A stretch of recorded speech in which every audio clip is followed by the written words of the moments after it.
So this next session is going to be a fireside chat, as Dan mentioned, specifically on the founder experience and overcoming obstacles in the founder journey. I'm joined here by two great entrepreneurs, very different journeys, and so it'll be exciting to hear firsthand from them some of the challenges they've faced, the kind of journey they've gone through, obstacles, and basically what they've learned from it, what they've got from it now. So I'll let them each introduce themselves. I am Ciara McDonald Heffernan. I am the content lead for Africa Tech Festival for startups and investor content. So for those of you who aren't familiar, Africa Tech Festival is one of the largest tech events on the continent. We're part of the wider Informa group, and we're really happy to host you here at our offices today. Sure. Hello. Oh, that's very loud. Hey guys, I'm Felix Ochefu. I am Nigerian. I'm the founder and CEO of a travel technology company called Kahana. And Kahana essentially builds technology to make it easy for people to travel together. We just launched our app this week. And we have been working in technology to essentially get your trips out of the group chat. The problem we're solving is group travel is a very fragmented space. The products themselves don't make it easy for people to plan and book group trips. You know, you're having to juggle lots of different apps and websites, your Skyscanner, your WhatsApp, your Booking.com, Airbnb. All these products are not designed for groups. So we're essentially crafting a new experience where you can create a trip. You can add your friends, family, your team, and each trip has a group chat, and you can search for flights directly from the chat. And you can book and pay for it all in the same place. It's really exciting technology. We're getting some really good feedback so far. And we really just want to revolutionize travel technology. We want to build something very special. We want to build a generational products and a company. And we believe that we're the right team to make it happen. And of course, being Nigerian, I'm very passionate about what's going on in Nigeria, on the continent. I spent 3 months in Nigeria last year, exploring the different ecosystems in Lagos, Abuja, meeting founders, speaking at conferences. So yeah, I've got a lot to share, lots of learnings from the past year, and I'm really excited to be here. Thank you for having me. Hello, my name is Samuel Ubido. I'm the chairman of Techinnovate Group. We focus on 3 things specifically. One's around cybersecurity and digital transformation for governments in Africa. Second thing is around ecosystem building. So we work closely with governments around how do we get more informative startup ecosystem. And lastly, we focus on charitable non-profit around giving back to schools and communities in Africa. I'm really happy to be here. Thank you very much. Thank you so much to both of you. So during this discussion, we'll dive into a bit more around what each of your ventures are, your startups, and how you've navigated it. But to go straight into kind of a tough first question, let's go back to the kind of early stages of when you started your first company. What was the major challenge you faced or challenges, and how would you navigate that now with the kind of years of experience you have? Samuel, you want to go first? Sure. I think for me, my first business was a company called eSchoolBox. Thesis was, I think, about 2017. I was doing my MSc at the University of Oxford. And in collaboration with my father, he's got a tech background. The idea was, if you look at YouTube, on YouTube, you can get access to good quality educational content. But you need 2 things. You need internet and power supply. And across most African countries, especially in the rural areas, good access to electricity and internet power supplies in there. So we developed a hardware solution, which was a microcomputer powered by a renewable energy source, whereby you can digitalize and put the learning content in there. Idea was very simple. We go to ministries, and then they use this to then deploy learning to rural communities. We got some funding from the University of Oxford, and we rolled out our first POC. It was received quite well. And there was my first insight into working with governments in Africa. Now, some context and some concept might be great, but you need the stakeholders to buy in. The idea was they got some money from the World Bank every year for rural education. And the way that worked was they built new, what you call educational centers, and they got a internet subscriber, either MTN, a Glow, a 1-year contract. But what happens is 2 months in, someone will say, look at government chairman takes over the property, and there's the impact. So the idea was, okay, we don't need new infrastructure. You've got schools, church, and mosque. We can use these current infrastructures and get the students into the room and then use our device to stream. And as politics will have it, of course, the government needs to decide how that money is spent.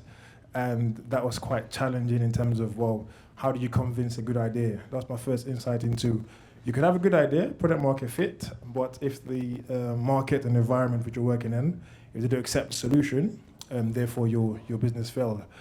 So that business still exists, it's running, but we're trying to convert it into a charity. So I would say my lessons there was, well, probably we could have started with asking or understanding the cultural fit within what moves the needle in the government, and understand if we were to give you this solution, would it work? Rather than sat in the lab in Europe developing a solution which we thought worked. I think following from that lessons learned have shaped how we approach market entries, especially with dealing with governments and solutions. Thank you very much. Yeah, that's really interesting, kind of having those conversations early on, collaborative way of kind of basically validating your product.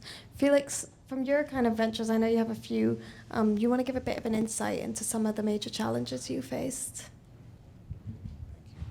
Yeah, so with Kahana, I started it based on an insight. Experienced, the challenges of planning and booking group trips with my friends, and I just really wanted to understand if everybody else felt the same way I did, if everybody else felt that this was a known problem, because if it was just me, then it wasn't really worth, looking too deep into. And the more I researched, the more I realized that actually lots of people really resonated with the problem. And my next step on that was to really understand the technical pain points. So I have a background in consulting. I train as a business analyst, BCS certified, and solutions architect. So being able to point my training into understanding the group travel product experience was something that I learned a lot from. But I wasn't technical enough to actually start building a product. And unfortunately, at the time, we didn't have, the AI tools we have today to get you to build something, prototype something really quickly. So I hired a development agency to help build the first products, and it didn't go very well. I saved some money from my consulting days to, kind of get me started, and it became highly recommended, but the experience was horrible. I remember being on calls with the CTO of the company, and his kid would be crying in the background, and he's apologizing for the noise, and he's forgetting things. It was a mess. And eventually, they didn't produce anything substantial, and they were trying to charge me even more money. And by that point, I didn't really have anything to give them. So that was definitely one of my first major challenges. I found the initial experience of investigating the problem and thinking from first principles really exciting. I felt really alive during that process.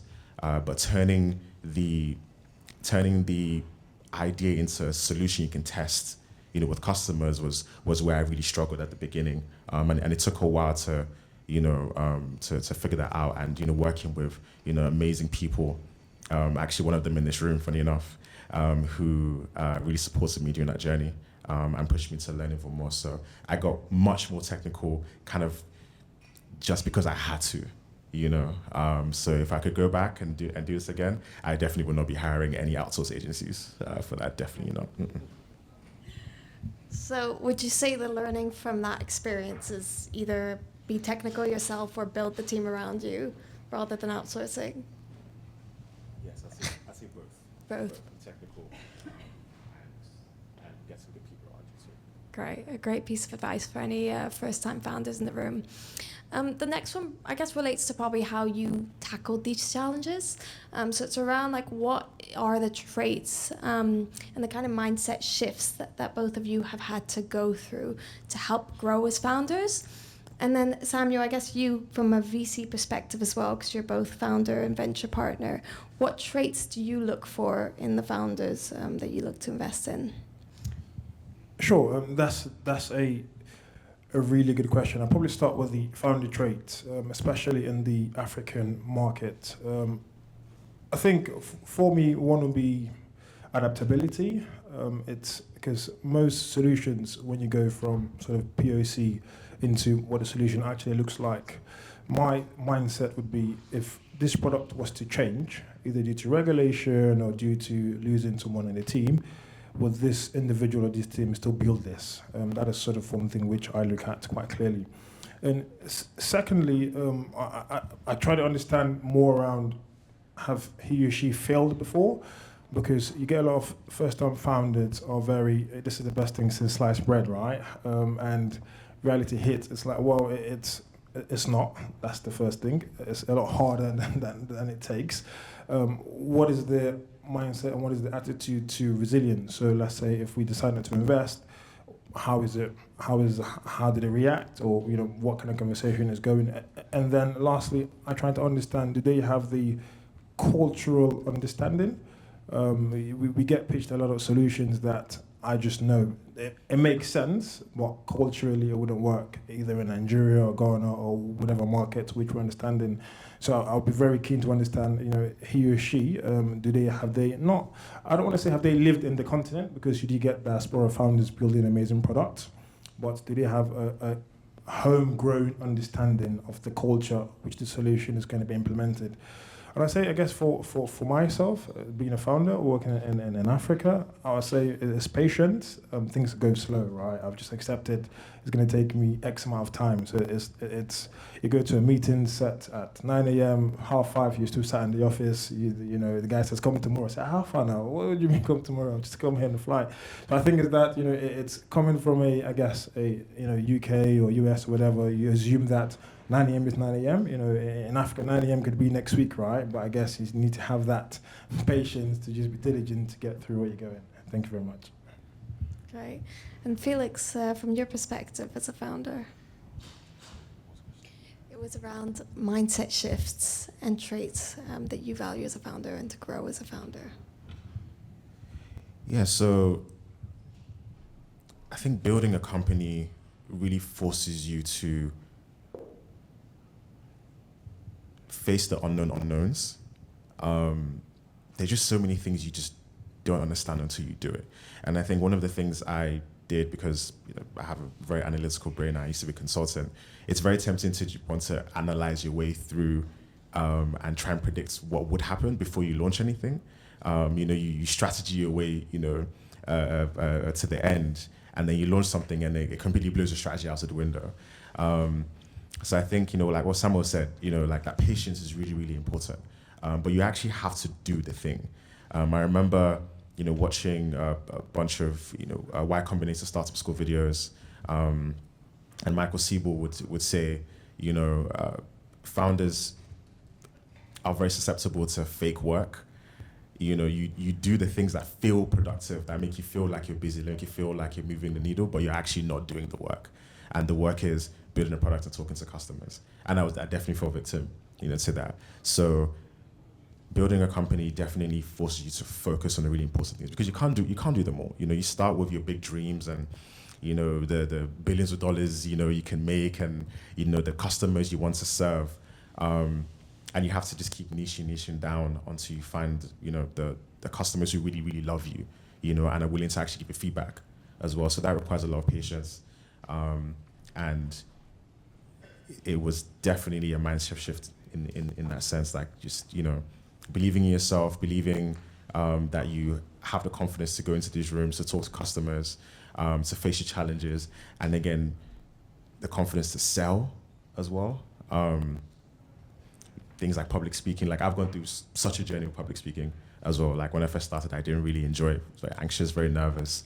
And I had to look at myself in the mirror one day and say, listen, Felix, if you want to become the best version of yourself, the best version of a founder you can be, you have to get good at selling this product, selling this company, and selling yourself, especially at the early stage where there isn't a lot of data on the products, whether it's going to be to predict whether it'll be successful. It's really you and the team.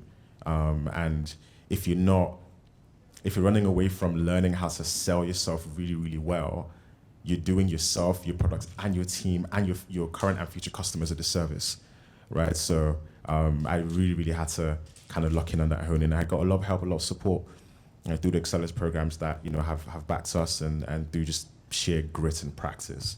But I think, as a founder, you have to get comfortable and accept the fact that you have to do the thing.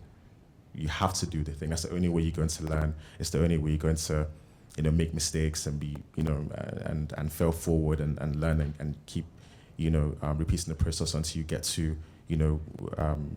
whatever founder destination looks like for you. Yeah, and I guess from what you're saying, being founder is having so many different roles. It's being the technical person, it's being able to sell, it's putting yourself out there. Samuel, something I wanted to pick up from what you said was around, being in the region, understanding the cultural elements of where you're kind of hosting your product. Question around when you're looking to scale that product or expand it, what would be your advice to those founders that are looking either to expand their product from Europe, the US into Africa, or starting their product in one part of the continent and scaling it? I think that's a really good question. My sort of advice would be, let's take fintech for example, right? If you look at East Africa, you've got mobile money, etc. That probably wouldn't work in Nigeria. It just wouldn't work. So if you're building a mobile money solution over in East Africa, looking to scale into West Africa, or Nigeria specifically, I would say my understanding, I'll probably go back to what I look for in founders. Okay, do you have a good cultural understanding of how people do business and use solutions in this country?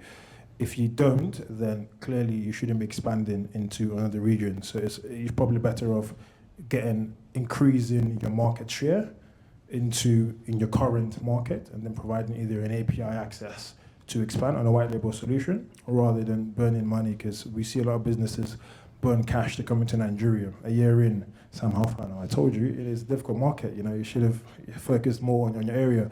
So I think if you don't have the core understanding, firstly, of how your solution translates into the new market, then the focus should be just scaling and growing market share in your current market. Yeah, really interesting. Felix, you're at a completely different stage. You've just launched this week, obviously. Most of your customer base at the moment is UK focused. How do you see the future of your business? Are you planning to kind of keep that in the UK for now, expanding, or what are you kind of looking at? The business is going global, for sure. I'm really excited about the opportunity to serve customers globally. The really interesting thing with group travel is I've been fortunate enough to, especially last year, travel quite a lot for work. We spent time in Germany, in Qatar. I've been in Japan, in Nigeria, in the States. And whenever I go to these places and I tell people about the products, I show them, I give demos, I get feedback. One, the reaction is always the same. This is amazing. And then two, they all resonate with the problem. And I realized that means we have a unique opportunity to go after global scale, probably sooner than we expected. Obviously, there has to be some changes on language and things like that. But the actual core kind of problem that we're solving is the same in most places in the world. And I think that's really, really exciting. So the UK is an amazing market. Right in the middle of the world, east to west travel, it's beautiful. A huge amount of tourism takes place in the UK and in Europe. But we're looking at markets like the US, huge market for travel. The Middle East is fast growing and very, very serious about building the infrastructure for being leaders in travel. Obviously, the Far East, has its own infrastructure over there. Huge market too. China is the second biggest travel market in the world behind the States. And Africa, I mean, what can I say? The opportunities there are insane. When I went to Lagos, I was in Lagos a couple of times last year, and one, the experience is really frustrating traveling around Nigeria. But as a founder, I see that and I think about opportunities. if this works, if you actually are able to, build a solution or solve infrastructural problems to make travel, much more accessible and easier for people to travel, not just within Nigeria, but across the continent as well. You unlock huge opportunities for trade, for tourism, for just building the profile of the continent in general. And we believe that Kahana can play a role in all of these markets as we grow, as we scale, as we partner with the right investors to give us resources we need to really win. And I'm very, very serious about building a generational company. Very serious about that. I think it can be done. I believe that the market is, we're talking $700 billion plus market for group travel. You can build the biggest travel tech company in the world focused in this space, and that's something that we're very excited to be on a journey doing. Very interesting, and I think for probably everyone here, great to get an insight into the travel industry and the potential there. I guess you've kind of touched on some of the regions you've been visiting over the last couple of years and the different opportunities in both parts of the continent, but also worldwide. The next question is more about, I guess, the kind of journey of founders and opportunities in the next 5 to 10 years. I think already with both of you, I'm sure would probably agree, in the last 5 years it's changed quite a lot. It's quite a nascent ecosystem, but very fast moving. So from your perspectives, what would you say are the biggest opportunities for founders, and how has that journey changed? Samuel, do you want to start? Sure. I think I'll probably say 3 words: AI. I think, man, when I'm just thinking about things around writing social media posts, creating posters, logos, testing code. Even I'm thinking, what's going on? It's like, I wonder how kids that are going to go through education are going to even write an essay, because it's going to be quite interesting. I guess that the point I'm trying to make is, as a founder, now is probably the best time to be a founder in terms of releasing solutions, getting feedback. And I guess I call it the democracy of knowledge, So it's like, well, what information you need. It may not be perfect, but at least it gives you a framework or some basis to sort of analyze and quiz your ideas. So as a founder, anything AI data, fantastic. Definitely start embedding that into your workflows, your pipelines, into scaling. And then on the flip side, I'll focus more on people skills. I think now, anyone can write a solid email. Anyone can design a good documentation, a good slide pack, a good report. It's now what differentiates you as an individual. How are your people skilled? How are you communicating? What other languages can you speak? So I think in terms of the founders of the future, as long as you have AI embedded into your workflow, as long as you have a good people skills, definitely you're sort of on the path to fly. Yeah, very interesting. And I think something we all hear about, AI, how to implement it. So you talked about, I guess, the product and technologies founders should be using today to scale. What about opportunities in terms of investment? Where is it coming from? Where to look for really early stage founders on the continent? Sure, that's quite a great question. So sort of what we do also in our business, we work with a lot of governments in Africa, doing deals mostly in the Middle East, specifically UAE and Saudi. And what is quite interesting is over the last couple of years, there is we're just having a conversation around Leap, for example, right? How it just sort of popped up, and it's sort of quite a fantastic startup event, the GITEX and the etc. So I think the Middle East, the GCC region as a market is quite interesting, and I think it would be great for founders to start exploring that side of region. And also the cultural element comes into play in terms of what solutions you build in for it to be investable in that region. So definitely I would say that the Middle East. And also locally, we have some Nigerian-based funds, some governments across Africa looking to create funds locally in the ecosystem. So I would say we have capitals now coming in from Africa, also the Middle East. Those will probably be the 2 emerging regions which I'll be looking out for to start building relationships out there in those regions. Interesting. Felix? So the question is opportunities for founders. Biggest opportunities for founders. Yeah. Both product and I agree with Samuel. AI. But I also want to add that with any new technology, technology is only as good as its use case. You know, AI is a tool, you know, and it's very, very powerful, very versatile tool. It's exciting because it can be embedded in so many different things. It's going to transform lots of industries, already has been. And as a standalone product, you know, your ChatGPTs and your Perplexities and etc., you know, the standalone products are really good as well. But again, these things are as good as its use case. So the AI wave is going to require smart founders, smart people in general, to come in and really think about where it can solve problems for their customers.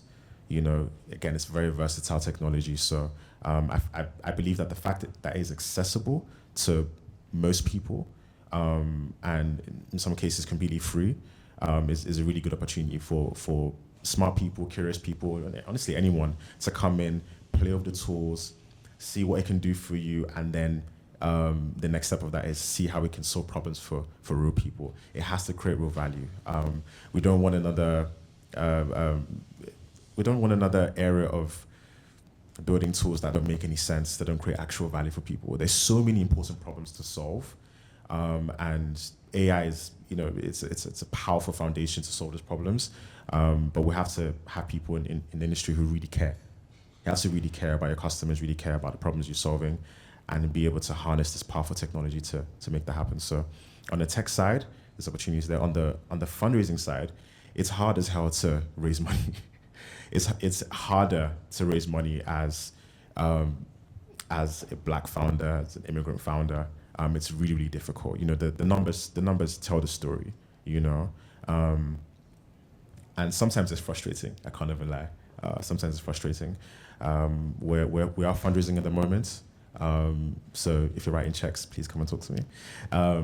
But it's hard, it's difficult. And I think what happens with that is it presents an opportunity for you to really hone in on the problem that you're solving and really make sure you're doing it at the highest quality level that you can, even without the resources. And the good thing is that AI actually allows you to, you know, you can leverage tools like your lovables and your cursors to get MVPs up and running really quickly and test the market before you even start talking to investors. You know, whereas 5 years ago that wasn't really a thing, and now it definitely is a thing. So I think the quality of the products are going to go up, which means that the opportunity to build very, very good businesses that have sound, you know, foundational, sound foundations becomes even more important. And you know, I know I believe we have some investors in the room. Investors, please deploy your funds. Don't sit on it. There are a lot of amazing, very talented founders all around you. You know, and obviously not every company really needs venture capital, of course. It depends on the business that you're building. But please deploy your funds.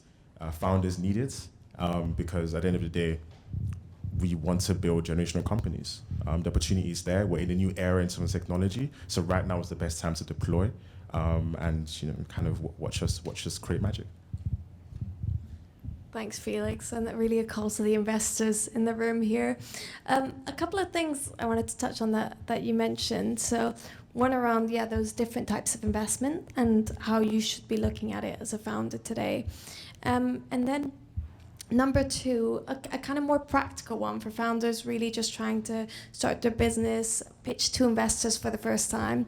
If you kind of think back to, you know, your first investor pitch, what are some of the blind spots you would have had back then, and maybe some tips for any founders in the room? Samuel? Sure. I think the first one was around storytelling. I think that's probably the first. I think it's a very important skill because sometimes there's sort of a joke saying you've seen someone with a not so great idea raise millions, right? I think the first part was around, well, how do you tell a good story? And I think it is heavily underestimated the power of the actual delivery of the pitch rather than the content. And I tell a lot of founders this, you have to go and learn how to storytell and sell your business, if that makes sense. That's the first thing. And then the second one was around the team, if that makes sense. I think that it's when fundraising, because ultimately it's a fund money or an angel's money. The team which is going to fundraise is very, very important, because these are things that have been looked at from an investor point of view. Okay, who are these people? What have they done? Where have they come from? So I think sort of at that initial stage, how do I deliver the best and most compelling pitch, and who are the people behind this? Because ultimately, most businesses pivot. So what you have in your slide pack, by the time you've gone through any accelerator, any of those processes, some modifications are going to be made. And that is what I sort of understood less, because it's more, here's my product, it's the best thing since sliced bread. It's not Sam, who's the team and how are you delivering this? And I think if you can get those two things right, because ultimately if that solution was to change, would these people still be able to carry that dream? That's probably be my two thoughts and notes for that. Yeah, very interesting. Felix, if you want to give your thoughts. That's a really good question. First thing I say is something I struggled with when I first started was articulating why me. And I believe there's some cultural context in there as well. I was born in London, spent time in Nigeria, went to secondary school there, but I also spent a lot of my time in the UK. And in the UK, we're kind of self-deprecating, It's uncomfortable sometimes to say that you think you're the best thing since sliced bread, to say that you're the person that, investor A, investor B, investor C should pick to solve this problem, should invest in to solve this problem. And I remember applying for an accelerator program, and they loved the products. They loved me. They thought I was great, but they didn't accept me on one thing only. They weren't convinced I was convinced I was the best person to do this, And I remember just being really down about that. I was like, wow, why is it that I'm struggling to really sell myself, even though the evidence is clear that I'm pretty good at what I do? So I asked for some feedback. I spoke to friends, mentors, family, and I went on a journey just learning how to sell myself first. Because remember, at the beginning, there's no evidence that your product is going to be great. If you're early stage, it's you and your team, right? So I had to really learn how to sell myself, and I'm glad that I've definitely made progress since then. It's still a journey, of course, but that's something that's really, really important. And another thing is actually piggybacking off what Samuel said is, as a founder, it's important to understand what investors are looking for. When you're fundraising and things like talking to investors and things like that, there's a power dynamic that exists. You need resources, investor has the resources, and sometimes people lean on that power dynamic. We're all growing here. We can be honest about that, right? And I think that founders sometimes get caught up in the emotion of it. I definitely have, through my experience. But I think it really makes it easier if you understand what the investors are looking for. Do that research up front, kind of make their lives easier. Make it easy for them to say yes to you by really understanding what they like, what they want, what they care about, what they find exciting, and the different ways of doing that. You can kind of stalk them on LinkedIn or Instagram. Read their work if they do write and stuff like that. Listen to their podcast before you reach out to them. So you can do it that way and just learn what they're looking for. I also did venture capital training as well during the pandemic, and that really gave me insight into fund construction and how LPs work and things like that. So understanding the mechanics of a fund, what they care about, what they're there for, is really, really important as well. And I think it just makes your lives easier as a founder. You can set your expectations, and you can really target the investors that you think would be very valuable for you. And then remember that, actually, as a founder, you're in a power position. It's your job to go out there and build something that's going to change the world. And investors partner with you to make that happen. And if it all goes well, everybody makes money, and everybody, has a major impact on the world. So, let's say those points.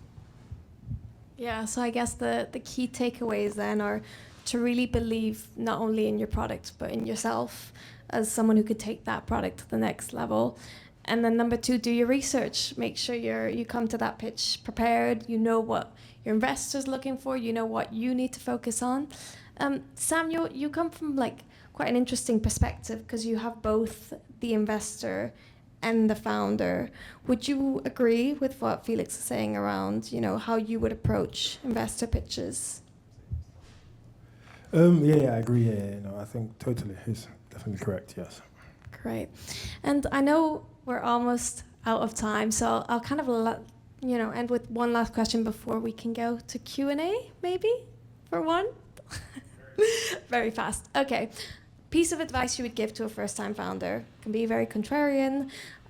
What would you say? Someone's about to start their business. What's the one piece of advice you'd give them? You probably make more money doing a job, so that's what I'll tell them. That's a good answer. I would say just start. Just start. Don't overthink it. Don't try and figure out the answers before you begin. Just start. Start doing something. Start today. Don't start next week. Don't start in a year's time. Don't wait for the stars to align or, somebody to give you permission that you don't actually need. Just start. Short and sweet. Thank you, guys. Questions? One. Yes. Thank you. First off, hats off to you. Building a business is an extreme sport, especially for African if you have to deal with the government. So my question is around when is the right time or what's the best approach for investors and founders to start speaking about exits? Because most investors do look, they're not going to be there for 20 years plus, but a founder is expected to keep their business for much longer time. So what's the best approach based on your experience or on your thoughts?